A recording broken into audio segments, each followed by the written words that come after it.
3।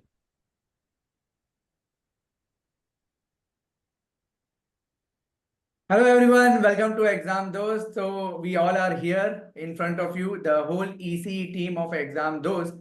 और यहाँ पे हम लोग आज आप लोग के लिए एक बहुत ही इंपॉर्टेंट सेशन लेके आए हैं। वो सारी टॉपिक्स पे हम डिस्कस करने वाले हैं जो जनरली एक स्टूडेंट को कंफ्यूज करता है। जैसे कि आप टाइटल देख पा रहे होंगे, why GATE EC is more वर्दी।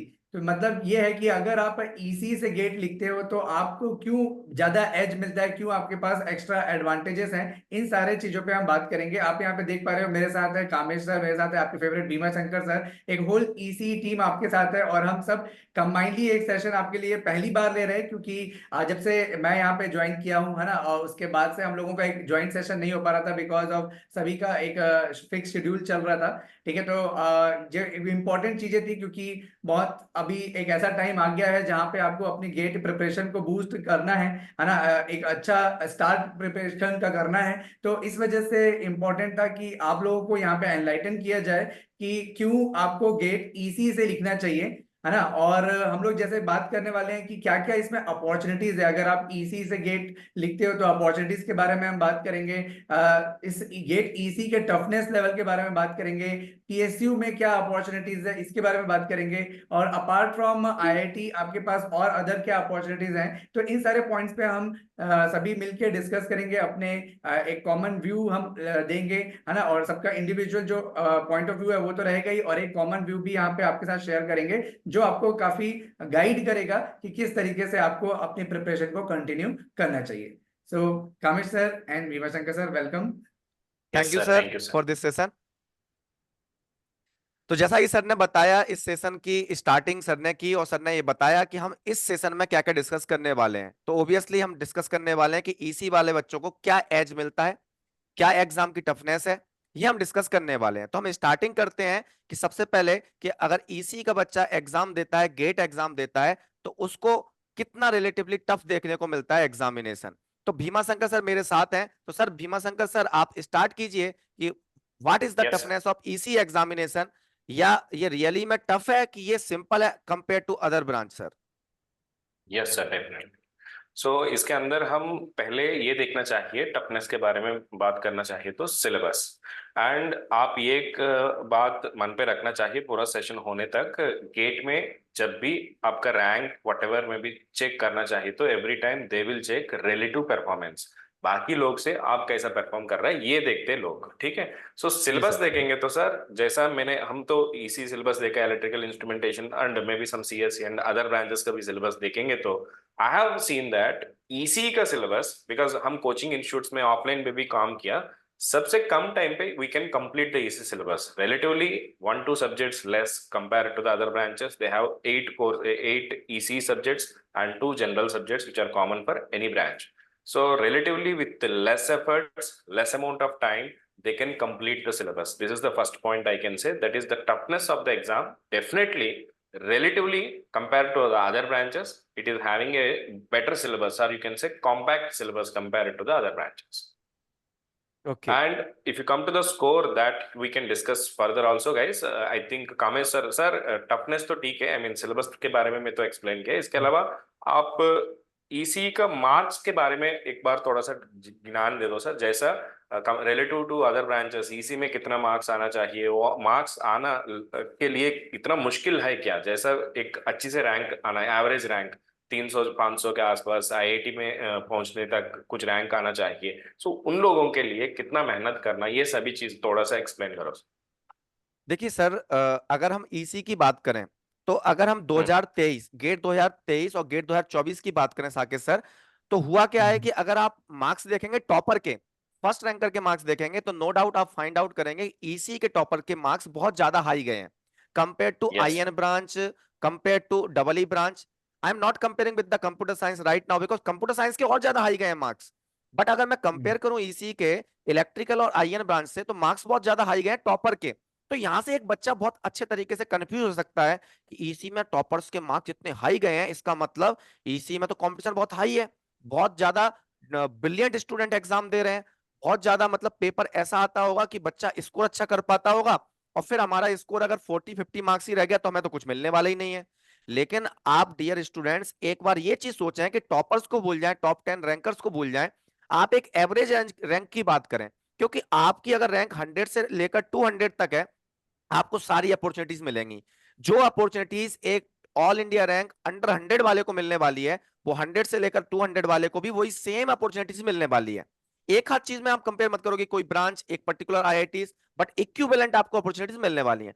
अगर हम 100 से 200 वाली जो रैंक है, उस रैंक के उस पोर्शन को देखें, तो उसमें एक इलेक्ट्रिकल वाले स्टूडेंट्स के मार्क्स देखें और ईसी वाले स्टूडेंट्स के मार्क्स देखें, तो आप फाइंड आउट करेंगे कि ईसी वाले स्टूडेंट्स के साथ जो मार्क्स होंगे ना, वो कम होंगे। इसका मतलब क्या है कि टॉपर्स के मार्क्स भले ही हाई हैं, लेकिन उसके बाद मार्क्स का डिस्ट्रीब्यूशन देखें रैंक के साथ, तो जिस बच्चे के मार्क्स 40 से 50 होंगे ईसी ब्रांच में, उसकी रैंक इतनी बेटर होगी, इतनी अच्छी होगी compare to other branch candidate.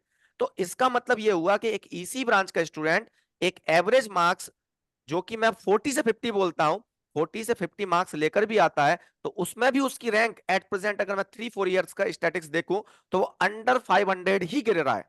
Under 500 तक वो पहुंच जाता है। एक ऑन एन एवरेज बोल रहा हूं, ऐसा नहीं कि 40 मार्क्स वाला कोई बच्चा आ जाए और बोलने लगे सर मेरी रैंक तो सर 560 है।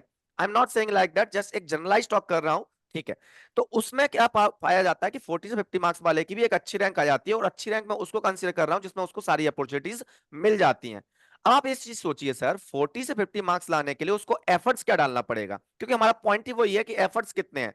अगर आपको 40 मार्क्स लेकर आने हैं, तो आपको कितना करना है sir? Network, digital, control, mathematics, aptitude. अगर बच्चे ने इतना कर लिया साकेत सर, भीमा सर, तो वो 100% में बोल सकता हूं वो 40 प्लस क्रॉस कर जाएगा।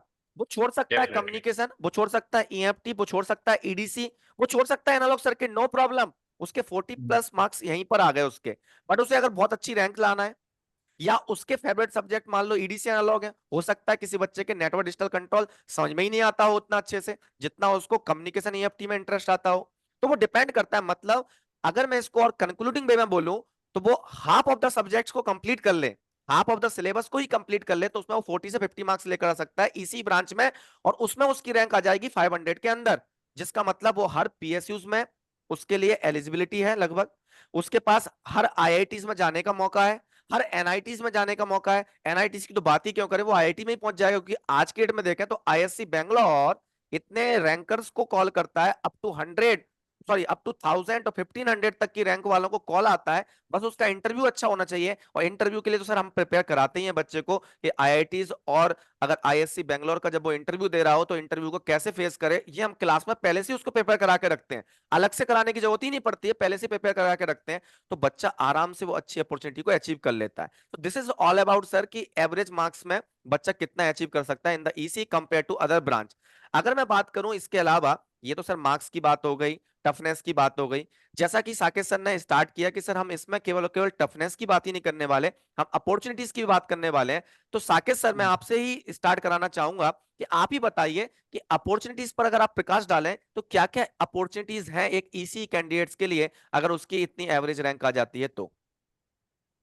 सर जैसा कि आप बताया कि एक एवरेज सब्जेक्ट्स के साथ वो एक डिसेंट स्कोर कर सकता है। तो अगर उसका कोई रैंक डिसेंट आता है तो सर देखो, पहला तो ये है कि उसके पास तो पीएसयूज के ऑप्शंस तो हैं ही, बट अगर उसके लिए इस बात पर डिपेंड करता है कि नंबर ऑफ पीएसयूज में, जो पीएसयूज हैं उसमें नंबर ऑफ वैकेंसीज कितनी है। ठीक है, अगर वैकेंसीज अच्छे अमाउंट में हैं तो वो एवरेज स्टूडेंट भी जो 500-600 रैंक ला रहा है वो शायद पीएसयू तक एंटर कर ले।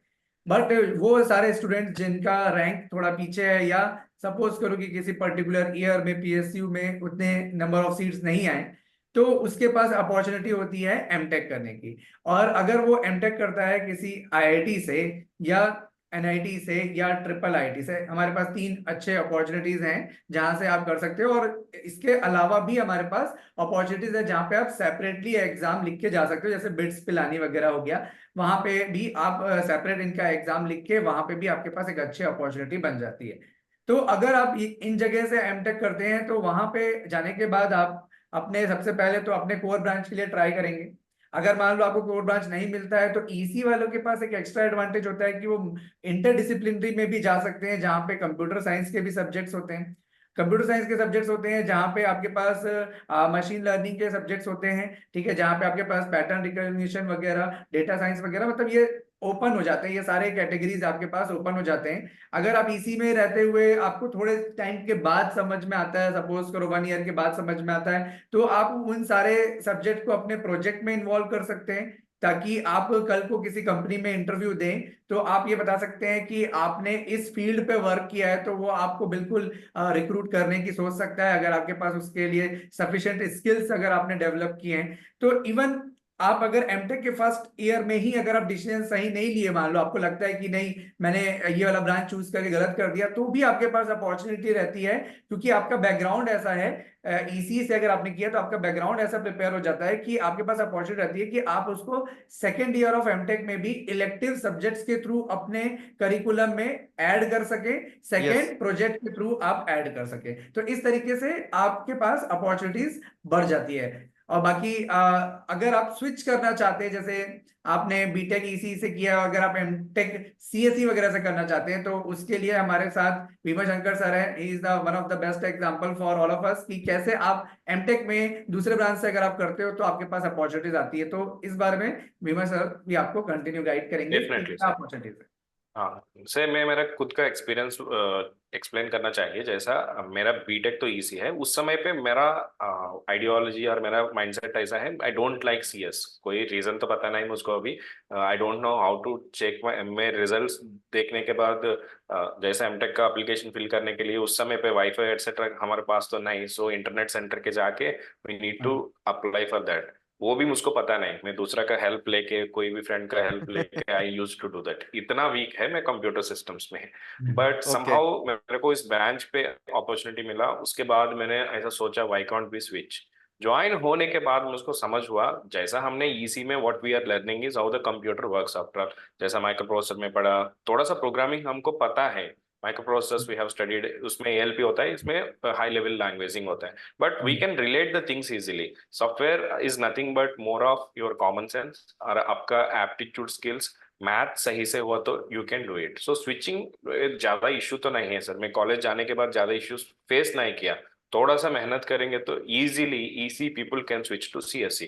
अभी मेरा पीएचडी पे I never studied the machine learning and all those things, but whenever there is a need in my analysis I use them. I do the Python programming. All those these automatically happens according to the need. अगर आपके पास need है तो automatically you will be able to learn the thing. ठीक right. है, because necessity is the mother of all the inventions. ये तो सही है, आप कोई भी काम करने समय पे इसका नीड आएंगे तो आजकल क्या सभी चीज इंटरनेट पे अवेलेबल है, यूट्यूब में अवेलेबल है, you can switch. So switching करने के बारे में never think 1% doubt also you are an EC student, you are capable और not. EC students right. Can do a better programming compared to CSC students also once they switch and give the dedicated efforts. Okay, so right. Switch कर सकते हैं आप लोग। एक और भी मैं ऐड करना चाहिए भाई, ईसी वाले बच्चों के लिए एमटेक में अपॉर्चुनिटीज बहुत ज्यादा है, बिकॉज इनका specializations VLSI, signal processing and RF and microwave, and they can go to the computer science, embedded system. ये सभी चीज में placements are very good compare to other branches.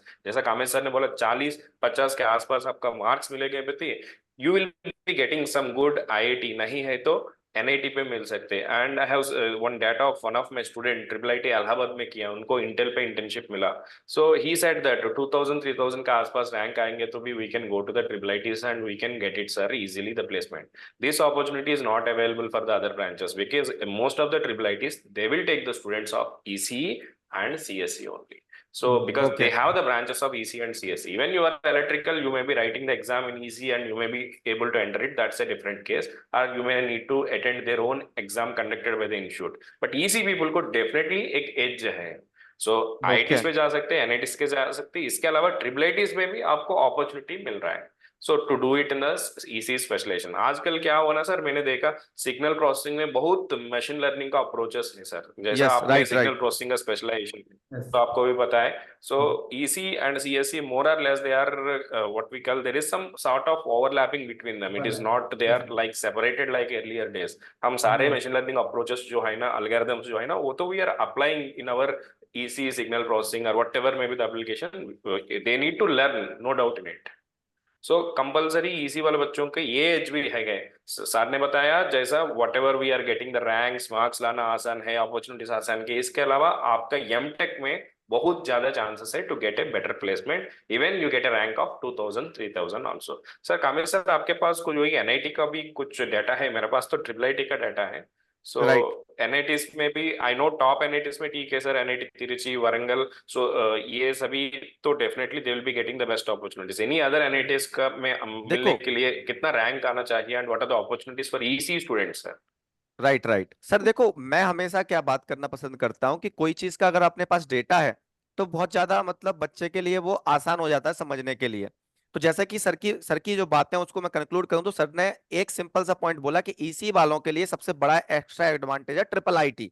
और ट्रिपल आईटी में वो बहुत अच्छे से वो अपॉर्चुनिटीज को यूज कर सकता है, बिकॉज ईसी और कंप्यूटर साइंस से रिलेटेड वहां पर स्पेशलाइजेशन होते हैं और वहां पर ईसी वाला बच्चा कंफर्टेबल फील करता है कंपेयर टू अदर ब्रांच। तो ट्रिपल आईटी एक एक्स्ट्रा उसके लिए क्या हो जाती है, अपॉर्चुनिटीज हो जाती है। अब मैं यहाँ पर बात करने वाला हूँ, आप सोचो हम किस पे फोकस करते हैं? आईएससी बैंगलोर, आईआईटीज, आईआईटीज के बाद top NIT, NIT Trichy, Warangal, Surathkal, Calicut, etcetera etcetera. मैं आपको एक ऐसा डेटा बताने वाला हूं, मैं इनकी बात ही नहीं करने वाला हूं, ये तो है टॉप, इनके तो प्लेसमेंट है ही गजब के। मैं बात करने वाला हूं एनआईटी कुरुक्षेत्र की। अभी आप लिंक्डइन पर जाइए, सबके सब आज ही जाना लिंक्डइन पर, और एनआईटी कुरुक्षेत्र की लिंक्डइन की पोस्ट देखना आप। भैया एनआईटी कुरुक्षेत्र का जो ट्रेनिंग एंड प्लेसमेंट सेल है, वो कोई चीज शेयर कर रहा है वो तो ऑथेंटिक होगा ना सबसे ज्यादा। उन्होंने अभी बच्चों का जो इंटेल में इंटर्नशिप लगा है उनका डेटा शो किया है 2023 बैच का आई थिंक, ठीक है। और उसमें 15 से 16 बच्चों का उन्होंने इंटर्नशिप का डेटा शो किया है। अब वो इंटेल जैसी इतनी अच्छी कंपनी में उनको इंटर्नशिप की अपॉर्चुनिटीज मिली है, फाइनली ये कन्वर्ट हो जाता है जॉब में, नो डाउट, ठीक है। ये एनआईटी कुरुक्षेत्र की बात है। अब आप एनआईटी कुरुक्षेत्र की बात करें तो आप खुद ही सोचिए, अगर मैं पूछूं सर, साकेत सर इसमें हेल्प कर सकते हैं कि सर आप खुद ही बताइए ईमानदारी से, एनआईटी कुरुक्षेत्र में अगर एक ईसी वाले बच्चे को एडमिशन लेना है तो आप कितनी रैंक एक्सपेक्ट करेंगे, कितनी रैंक होनी चाहिए, एक रफ नंबर सर? सर मैं तो एक ऐसे स्टूडेंट को जानता भी हूँ, मेरी स्टूडेंट रही है वो, और उसने एनआईटी कुरुक्षेत्र से एमटेक किया है अपना, एंड अभी वो प्लेस भी हो गई है, और उसने मेरे ख्याल से वीएलएसआई में ही किया था। तो ओके, अप्रोक्सीमेटली 3300 रैंक था सर उसका। बताओ। सो 3300 3300 में बोल रहे शी हैं सर? गॉट। हाँ। 3300 मतलब समझ रहे हो आप, किसी भी एग्जामिनेशन से अगर गेट को कंपेयर कर लिया जाए, 3300, और गेट में अपियरिंग कैंडिडेट कितने हैं अभी एट प्रेजेंट ईसी में? बिलो 1 लाख, हाँ 80,000 रफली मैं बोल दूं। 50,000 के आसपास। और और उसमें भी एक्चुअल में 80,000 में ही बोलूं मैं, तो उसमें भी मैं बात करूं तो उसमें से आधे तो वो बच्चे होते हैं जो दूसरी ब्रांच के उसमें अपियर हुए होते हैं। मान लो आईएन ब्रांच का बच्चा है वो ईसी में अपियर हो गया, इलेक्ट्रिकल वाला है वो ईसी में अपियर हो गया। और फाइनली अगर आप देखा जाए तो उस, मान लो सारे के सारे बच्चे ये एग्जाम दे रहे हैं, सब अपियर हो रहे हैं रैंक के लिए, तो अगर वो कंपटीशन जो 60 to 80,000 वाला है, मैं रफ डाटा इसलिए बोल रहा हूँ कि हर साल वेरी करता है, इसलिए आपको एक रफ डेटा लेकर चलना पड़ेगा, क्योंकि आपको नहीं पता कि नेक्स्ट ईयर कितना डेटा आने वाला है। तो रफली 1 लाख के अंदर आने वाला है आपका, और उनमें से आपको 33,000, सॉरी 3300 रैंक लेकर आया, 3300 रैंक। तो उस 3300 रैंक पर वो एनआईटी कुरुक्षेत्र में एडमिशन, एनआईटी कुरुक्षेत्र का मैंने डेटा बताया और सर ने भी बताया कि वो प्लेस हो चुकी है। और मैं हाँ। एनआईटी की बात करूं, इसमें एनआईटी भोपाल के मेरे स्टूडेंट हैं सर, एनआईटी सूरत के मेरे बच्चे हैं सर स्टूडेंट, ये सबके सब प्लेस हो चुके हैं। अब होता क्या है ना कि मान लो जब प्लेसमेंट सीजन स्टार्ट होता है, किसी बच्चे का धोखे से एक हाथ प्लेसमेंट नहीं हो पाया, तो एक बच्चे का जो नहीं हो पाया ना वो ज्यादा हमको नोटिस में आ रहा होता है। बट अगर आप देखें तो मैक्सिमम से मैक्सिमम स्टूडेंट्स का प्लेसमेंट हो जाता है जो सीरियसली वहां पर अपना काम कर रहे होते हैं, प्रोजेक्ट पे काम कर रहे होते हैं। और इसके अलावा मैं शॉकिंग डेटा बताने वाला हूं, जो हम अपॉर्चुनिटीज की बात कर रहे हैं ईसी ब्रांच के लिए सर, तो आप अभी एयरपोर्ट अथॉरिटी ऑफ इंडिया का गेट 2024 के थ्रू एग्जीक्यूटिव का रिक्रूटमेंट का नोटिफिकेशन उठाइए, 278 vacancies, 278 vacancies airport authority of India ने केवल और केवल ईसी ब्रांच के लिए दी हैं। और अगर मैं सारी ब्रांचेस की बात कर लूं थोड़ा, क्योंकि सब गेट एग्जाम हमारा कॉमन है, सिविल ब्रांच के लिए 90, डबल ई ब्रांच के लिए 106 वैकेंसीज, और ईसी के लिए 278, कंप्यूटर साइंस के लिए 13 वैकेंसी सर ओनली। तो आप इतनी सारी ह्यूज अमाउंट ऑफ वैकेंसीज हैं पीएसयूज में, और एयरपोर्ट अथॉरिटी ऑफ इंडिया बहुत बढ़िया एग्जांपल है जो मैंने अभी दिया। इसके अलावा भी आपके बहुत पीएसयूज हैं, आप इसरो में आईएसआरओ की बात करें वहां पर भी वैकेंसी हर साल नियमित रूप से निकलती है। बीएआरसी की बात करें, बीआरसी का बच्चा इंटरव्यू के लिए अभी बैठा हुआ है, उनकी शॉर्ट लिस्टिंग आ चुकी है, DRDO का। वो बीएआरसी के इंटरव्यू के लिए प्रिपेयर कर रहा है बच्चा अभी। और इंटरव्यू के बाद उसका सिलेक्शन हो जाएगा उसमें। कई थे ऐसे एग्जाम, एनटीआरओ लास्ट ईयर मेरे काफी स्टूडेंट्स उसमें सिलेक्टेड हुए। तो मैं सर देख रहा हूं कि ऐसा अगर हम कंबाइंड वे में देखें तो ईसी वाले बच्चे के लिए पीएसयूज में काफी अच्छी अपॉर्चुनिटीज हैं। एमटेक में आईआईटीज एनआईटी ट्रिपल आईटी तक पहुंच गए हम। अब सर ये तो सब सारी बातें हो गई हमारी, लेकिन एक मेरा क्वेश्चन अभी भी है सर, जो भीमा शंकर सर ने बोला और साकेत सर भी हमारे साथ हैं अभी, तो वो भी बता सकते हैं सर कि जब वो बच्चा स्विच करता है, एक अपॉर्चुनिटी बताई हमने कि ट्रिपल आईटी में गया वो, और उसको मान लो कंप्यूटर साइंस से रिलेटेड ब्रांच में जाना है, लाइक आर्टिफिशियल इंटेलिजेंस, जिसमें मतलब मोर और लेस मतलब हम बोल सकते हैं कि प्रोग्रामिंग की तरफ वो जाने वाला है। तो उसके केस में जब वो स्विच करता है तो डिफिकल्ट कितना हो सकता है, क्योंकि स्विच तो सर सभी कर सकते हैं, कल के दिन डबल ई वाला भी कर सकता है सर, आईएन वाला भी कर सकता है। तो ईसी वाले को ऐसा क्या फायदा मिल जाता है कि वो स्विच इजीली कर पाता है, कि डिफिकल्टी उसको भी होती है? सर इस पर थोड़ा प्रकाश डालिए सर। यस सर, इसी वाला बच्चों को ना sir, knowingly or unknowingly logic is a part of their learning. Logical okay like digital circuits में, signal processing में, indirectly they will apply the programming. Maybe they use the fast Fourier transform algorithm. So some sort of programming or some sort of algorithm, some sort of CSC kind of learning is already there in the EC syllabus. Some BTech okay syllabus में Java and C also data structures they will be studying. Other than that, microprocessor subject is there, computer organization is there. So they are not completely layman for CSE students.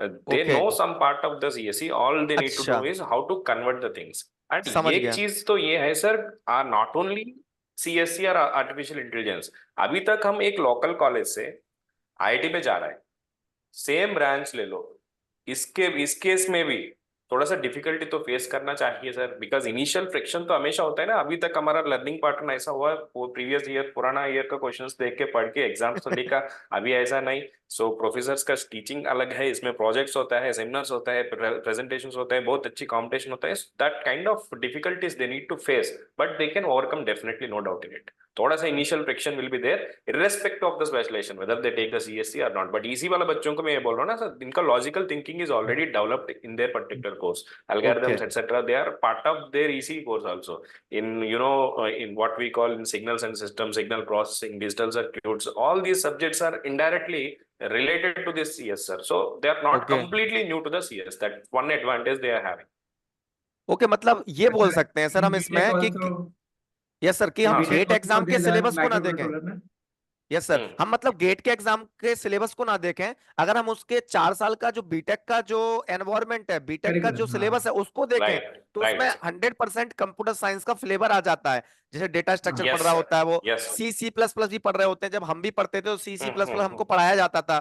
वो बात अलग है कि हम yes सीखे sir. नहीं, ठीक है, मेरा इंटरेस्ट अभी नहीं गेट था। में भी सीओ भी है ना सर, कंप्यूटर हाँ ऑर्गेनाइजेशन सीओए है, भी है, कंप्यूटर मेमोरी ये है तो सर, ये पढ़े थे सभी सर, चल ये रहा तो है। सर, ये तो हाँ मैंने भी अच्छे से पढ़ा था। मतलब उसके पास कंप्यूटर साइंस यस। का कहीं ना कहीं फ्लेवर आ जाता है compare to IN and double E branch. उसके पास ये पहले से उसके अंदर ये डाल दिया जाता है, ये प्रोग्रामिंग डाल दी जाती है उस इसी वाले बच्चे के यस माइंड में सर, कि जब भी फ्यूचर मैं में डिजिटल आप बोलने अगर समय पे भी ये बोलता हूँ, कंप्यूटर के अंदर क्या हो रहा है, how it is interpreting ones and zeros.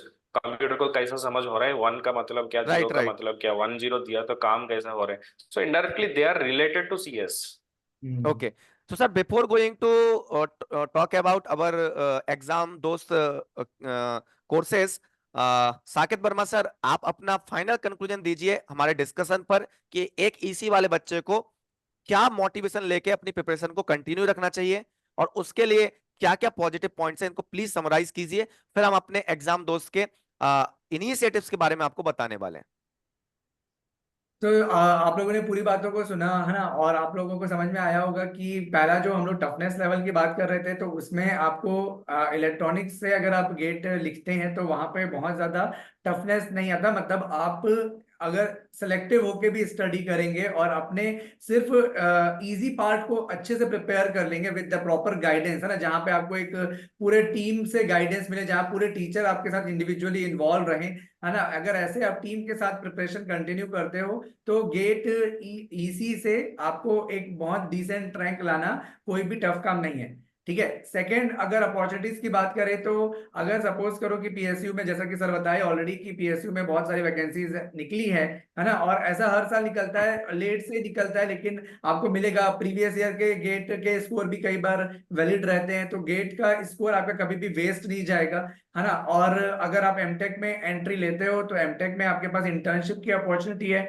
अगर आप इंटर्नशिप किसी भी कोर कंपनी में जाके करते हो तो वहां से आपका प्लेसमेंट में कन्वर्ट होने का चांसेस है, मतलब वही चीज आपका जॉब में कन्वर्ट हो जाता है। और दूसरा, अगर आप आईआईटी से एमटेक या एनआईटी से एमटेक करते हो तो वहां के प्लेसमेंट्स भी आपको एक अच्छा अपॉर्चुनिटी दे सकते हैं, तो आपके पास मल्टीपल अपॉर्चुनिटीज रहती है ना। बिट्स जैसे जगह पे अगर आप करते हो तो वहां पे भी फाइनल ईयर का प्रोजेक्ट ही आपका इंटर्नशिप पे ही बेस्ड होता है, तो वहां पे भी कन्वर्जन अच्छा होता है। तो इस तरीके से आपके पास अपॉर्चुनिटीज मिलती हैं, है ना। और किस थर्ड पॉइंट हम लोग बात की स्विच करने के बारे में, तो कोई भी अगर आप दूसरे ब्रांच में जाके अगर आप कंटिन्यू करना चाहते हो अपना जर्नी, है ना, अपने करियर को अगर आप सीएस में स्विच करना चाहते हो तो भी आपको कोई भी दिक्कत नहीं आने वाली है, क्योंकि अल्टीमेटली आपका पूरा का पूरा बैकग्राउंड उसी तरह से प्रिपेयर होता है कि आप किसी भी राइट। जगह पे इजीली स्विच कर सकते हो।